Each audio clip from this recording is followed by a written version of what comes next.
ముహూర్త బాల శిక్ష మనం ఇప్పుడు వైశాఖ మాస వ్రత నిర్ణయాలు వాటి వివరాలు తెలుసుకుందాం. వైశాఖ మాసంలోకి వెళ్ళే ముందు మనం చైత్రమాసంలో ఉగాది నిర్ణయం ఒకటి చెప్పుకోలేదు. ఉగాది నిర్ణయానికి కొంచెం సమయం కావాల్సిన అవసరం ఉన్నందువలన దాన్ని ఆపాను. సరే, ఇక్కడ వైశాఖ మాసంలో ఒక ఏ పండుగల్లో అయినా సరే మనకి శంకర జయంతి పర్వం ఒకటి రాసి ఉండదు. ఇది చాలా అవసరం. వేదవాంగ్మయానికి ఆయన చేసిన కృషి మామూలు కృషి కాదు కదండి. వైశాఖ మాసంలో శుద్ధ పంచమి నాడు ఈ శంకర జయంతి నడుస్తూ ఉంటుంది. అయితే ఈ శంకర జయంతి విషయానికి వచ్చేసరికి కొంతమంది కాదండి వైశాఖ శుద్ధ పంచమి కాదు అని చెప్పేసి గ్రంథాస్థమైనటువంటి విశేషాలతో చాలా విశేషాలు రాసుకుంటూ వచ్చారు. అయితే ఇప్పుడు శంకరాచార్య స్వామి వారు ఏర్పాటు చేసినటువంటి పీఠాల్లో అన్నిట్లోనూ కూడా ఆయన ఇచ్చినటువంటి వైశాఖ శుద్ధ పంచమినే ఆయన ఒక జన్మతిథిగా వాళ్ళందరూ నడుపుతున్నారు.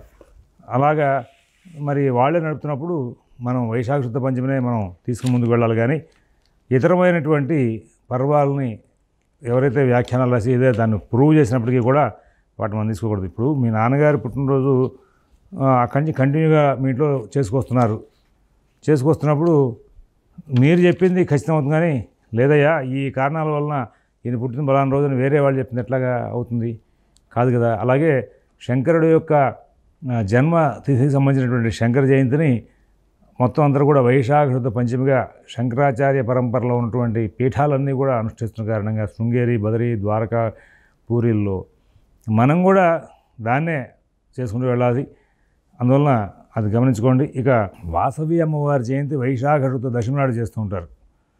ఈ రెండు కూడా తిథి మిగులు ఉన్న రోజున చేసే అవకాశం, సూర్యోదయాత్ తిథి ఉన్న రోజున మనం ఈ రెండు వ్రతాలు ఆచరిస్తూ ఉంటాం. ఇక చాలా గొప్పదైనటువంటి కల్చర్ భారతీయ సనాతన ధర్మం. వేసవికాలంలో ఎండలు ఎక్కువ వస్తున్నాయి. అందువలన ఆ ఎండల యొక్క సంబంధంగా రక్షణ కోసం అందరికీ అవసరమైన వస్తువును దానం చేయడాన్ని, అంటే సామాజిక స్పృహ ఉన్నటువంటి శాస్త్రం, ధర్మశాస్త్రం భారతీయ సనాతన ధర్మశాస్త్రం. సామాజిక స్పృహ లేకుండా ఎప్పుడూ కూడా ప్రవర్తించిన తీరు ఎక్కడా కనబడదు. ఇది మీరందరూ కూడా అవునన్నా కాదన్నా ఇదింతే. ఏ ధర్మశాస్త్రాన్ని తీసుకోండి, అందులో భారతీయ సనాతన ధర్మానికి మాత్రమే ఇటువంటి గొప్పదైనటువంటి అంశాలు కనబడుతూ ఉంటాయి. ఏమిటిది అంటే మీరు ఇక్కడ ప్రతి అంశంలోనూ కూడా చూసుకోవచ్చు. ఆయన భారతీయ సనాతన ధర్మం ఉన్నటువంటి ఏవైతే రక్షణగా చెప్పుకుంటూ వచ్చిందో వాటినే ఇక్కడ ఎక్కువ తీసుకుంటూ వచ్చాడు. అందువలన భారతీయ సనాతన ధర్మం ఎప్పుడూ సామాజిక స్పృహతోనే వెళ్ళింది. భారతీయ సనాతన ధర్మానికి సంబంధించిన ధర్మశాస్త్రం ఎప్పుడూ కూడా సామాజిక వ్యవస్థని దృష్టిలో పెట్టుకోకుండా వెళ్ళలేదు అనే విషయాన్ని మీరు గమనించుకోవాలి. వైశాఖ మాసం ఎండలు కర్తరి చాలా విశేషంగా ఎండలు ఉంటూ ఉంటాయి. అందువలన వైశాఖ శుద్ధ మాసంలో ప్రతిపది పాడ్యమి నాడు ధర్మఘటాది దానం కార్యం తదుక్తం నిర్ణయ సింధౌ వైశాఖాదో ఘటం పూర్ణం సంపూజ్యాథ ద్విజన్మనే దదాతి సురరాజేంద్ర సయాది పరమాంగత్యం తత్ర ఉదయకి గ్రాహ్య. వైశాఖ శుద్ధ పాడ్యమి ఉదయకాలంలో ఉన్నట్టు రోజున ధర్మఘట దానం అన్నాడు. మరి ఘటాన్ని నీటితో నింపి పూజించి బ్రాహ్మణుడు దానం ఇవ్వమన్నాడు.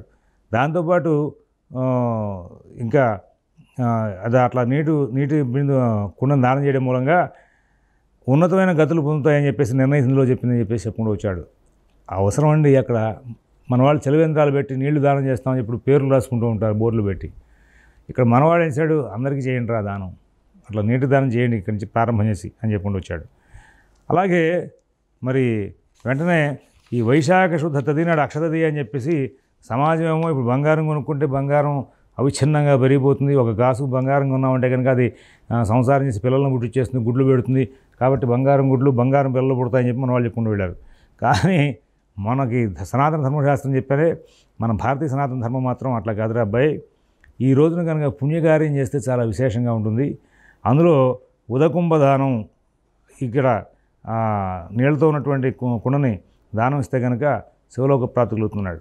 ఇక్కడ చలివేంద్రాలు పెట్టడం అనేటువంటి నేటి సమాజంలో ఉన్నటువంటి దాని కల్చర్కి మన సనాతన ధర్మం ముందే చెప్పిన లేదా, మన భారతీయ సనాతన ధర్మం ఏమని చెప్పిందంటే చచ్చ వాళ్ళు చెప్పింది కరెక్ట్ కాదనే దానికి అలవాటు పడ్డారు వాళ్ళంతా కూడా. చివరికి మన భారతీయ సనాతన ధర్మంలో ఉన్నాము అని చెప్పేసి బతికేసేవాళ్ళు కూడా మన ఆచార వ్యవహారాలనే ఎక్కిరిస్తూ ఉంటారు. మన ఆచార వ్యవహారాల్లో సామాజిక స్పృహ చాలా ఉంది.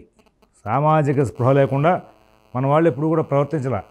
ఏ పని చేసినా సరే ఊరికే శుభకార్యాలు పుణ్యకార్యాలు చేసుకున్నారు కదండి. పుణ్యకార్యం అంటే ఏదో చేయడం కాదు, నువ్వు బంగారం కొనుక్కుని ఇంట్లో పెట్టుకోమని చెప్పి వాళ్ళ వ్యాపార ధోరణి స్టార్ట్ అయింది.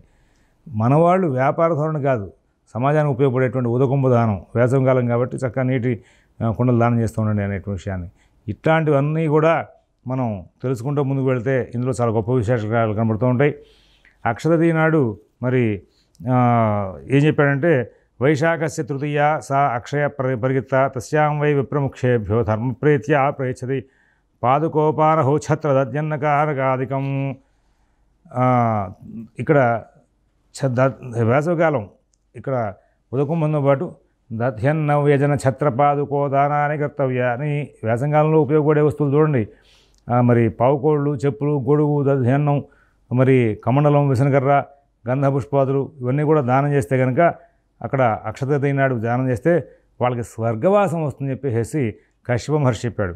అక్షతృతీయ నాడు బంగారం కొనుక్కోమని చెప్పింది కాదు, ఇవి దానం చేయమన్నారు. ఈ వస్తువులన్నీ వేసవికాలంలో అత్యావశ్యకం, ప్రతి మనిషి వాడుకోవాల్సిన వస్తువులు.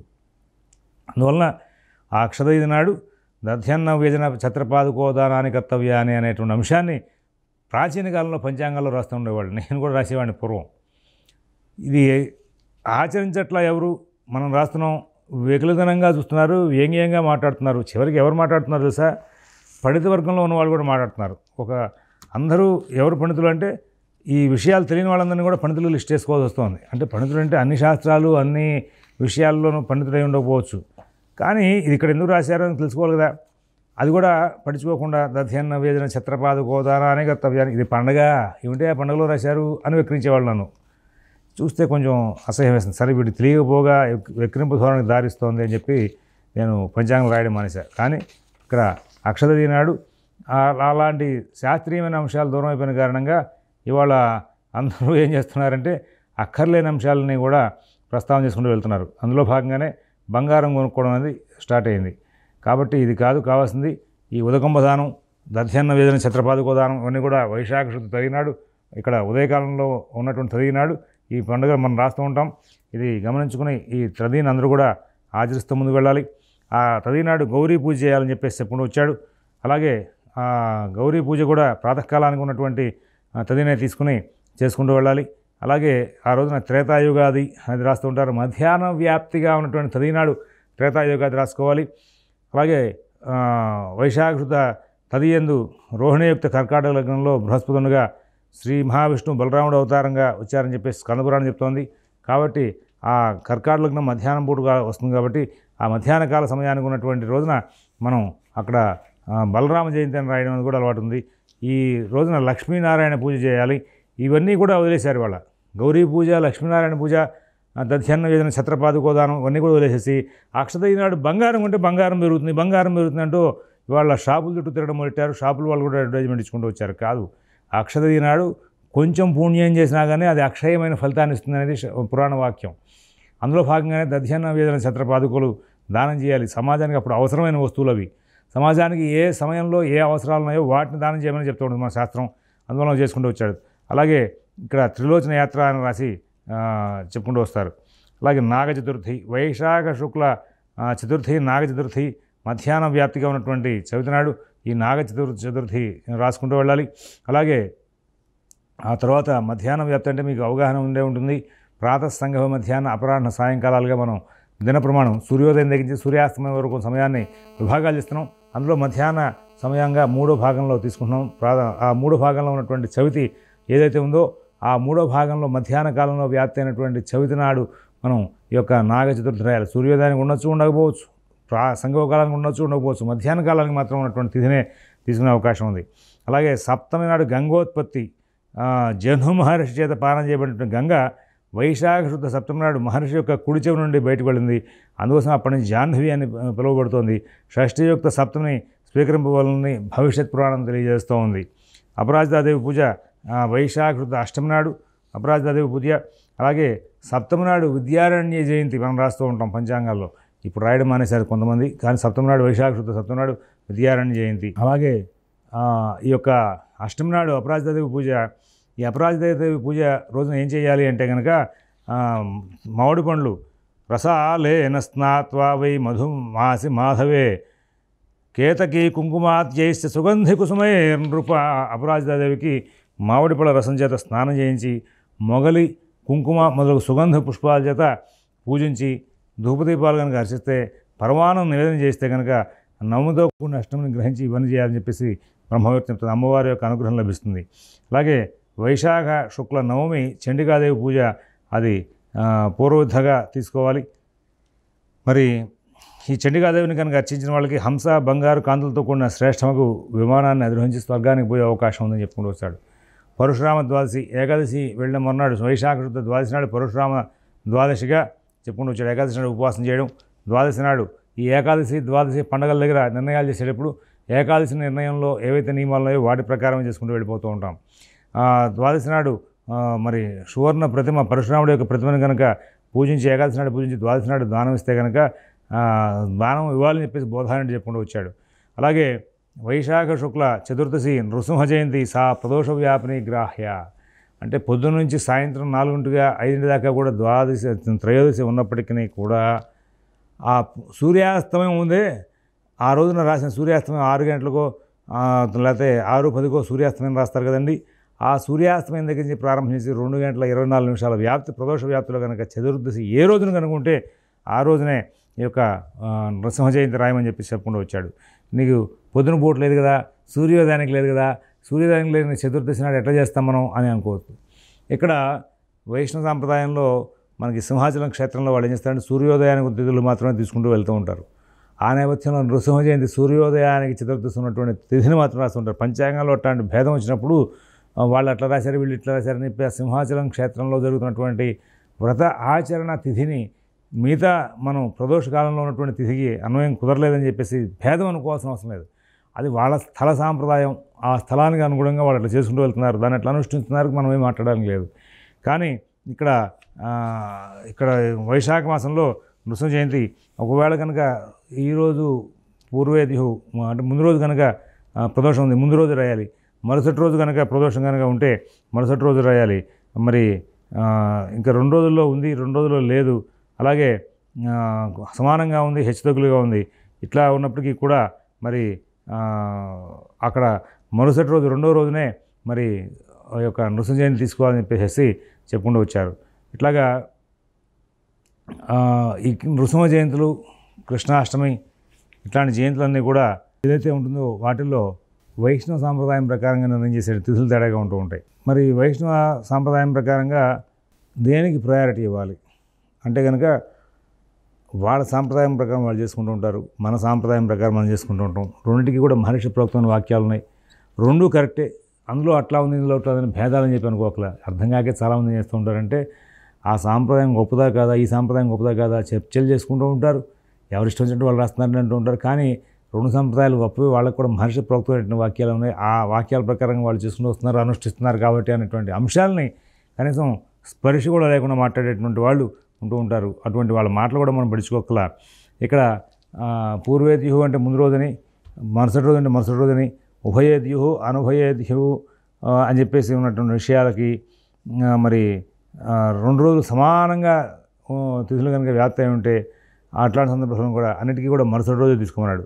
అయితే ఈ యొక్క ప్రదోష కాలంలో ముందు రోజు చతుర్దశి ఎక్కువగా ఉందా, మరుసటి రోజు చతుర్దశి ఎక్కువగా ఉందా అనేటువంటి అంశాలను ప్రస్తావన చేసుకుని వచ్చినప్పుడు అక్కడ ఏం చెప్పాడంటే ఇక్కడ ఏ రోజు ఎక్కువగా ఉంటే ఆ రోజే ప్రదోష కాలంలో ఈ చతుర్దశి అనే తిథి ఏ రోజు ఎక్కువగా ఉంటే ఆ రోజే చేసుకోమని చెప్పేసి ఒక మాట చెప్పుకుంటూ వచ్చాడు.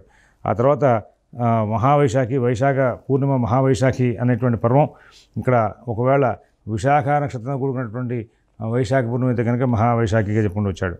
ఇక్కడ ఆకామావే పూర్ణిమ అనేటువంటి పేరుతో మనకి కొన్ని అంశాలు చెప్పుకుంటూ వస్తారు. ఆకామావే పూర్ణిమ, ఈ ఆకామావే పూర్ణిమ అనేటువంటి విషయంగా చెప్పుకుంటే దాన్ని ఏ విధంగా నిర్ణయం చేయాలంటే కనుక ఆషాఢ పూర్ణిమ, కార్తీక పూర్ణిమ, మాఘ పూర్ణిమ, వైశాఖ పూర్ణిమ ఇవి వైశాఖ పూర్ణిమ కాబట్టి విశాఖ నక్షత్రం కలిసి ఉండడం, మాఘ పూర్ణిమ అయితే మఘా నక్షత్రం కలిసి ఉండడం, ఆషాఢ పూర్ణిమ నాడు ఉత్తరాషాఢ కలిసి ఉండడం, తర్వాత కార్తీక పూర్ణిమ నాడు కృతికా నక్షత్రం కలిసి ఉండడం. వాటి మూలంగా వాటికి ఇంకా విశేషాలు ఉంటాయి. ఆ రోజున సముద్ర స్నానం చేయడం కానీ, నదీ స్నానం కానీ చేసి మరి దాన వ్రతాలు కనుక చేస్తూ ఉంటే తద్వారా పుణ్య సంప్రాప్తం అవుతుందని చెప్పుకుంటూ వస్తారు. అలాగే ఆ రోజున అవకాశం కుదిరితే కనుక కృష్ణాజన దానం చేయడం, ఎట్లాగా నఖశృంగాలతో పూర్తిగా ఉన్నటువంటి కృష్ణాజనాన్ని మరి దానం చేస్తే అశ్వమేధయాగం చేసినంత ఫలితం వస్తున్నాయా అని చెప్పి ఉంచాడు. అలాగే ఆ రోజున అన్నం హుదకుంభం ధర్మరాజుని ఉద్దేశించి దానం చేస్తే గోదాన ఫలితం లభిస్తుందని చెప్పేసి జాబాలి మహర్షి చెప్పాడని చెప్పి వస్తారు. తర్వాత ఆ పూర్ణిమ నాడు సంపత్ గౌరీ వ్రతం చేసుకోవాలి. గౌరీదేవిని, దుర్గాదేవిని వివిధ పుష్ప ఫల ధూప దీపాలతో మరి పూజ చేస్తే కనుక సమస్త సంపదలు కలిగే అవకాశం వస్తుందని చెప్పేసి చెప్పుకుంటూ వచ్చాడు. ఆ తర్వాత మరి వైశాఖ బహుళ నవమి నాడు చండికాదేవి పూజ. ఇది అయిపోయిన తర్వాత హనుమత్ జయంతి, వైశాఖ బహుళ దశమి నాడు హనుమత్ జయంతి, మధ్యాహ్న వ్యాప్తిగా ఉన్న రోజున ఈ హనుమత్ జయంతి చేసుకోవడం అనేది మనకు అలవాటుగా వస్తుంది. ఇవి వైశాఖ మాస వ్రతాలు. ఈ వైశాఖ మాస వ్రతాలని మొత్తం అంతా తెలుసుకున్నాం. తర్వాత రేపటి రోజున జ్యేష్ఠ మాస వ్రతాలు చెప్పుకుంటూ మనం ఈ సబ్జెక్ట్లో మళ్ళీ ముందుకు వెళ్దాం. స్వస్తి.